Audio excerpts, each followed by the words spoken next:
Suppose there is a sign outside a shop which says this.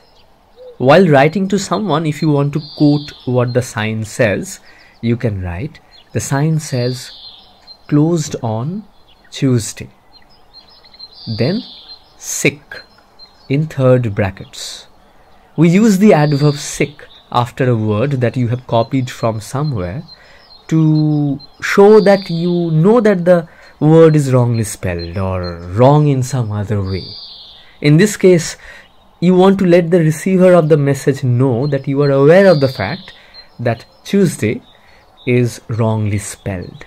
One more example will suffice, I guess. In a press release, they said they are proud of their achievements. It should be THEIR, and you know that. That's why sick is placed right after THERE. Alright, until next time, this is RB signing off.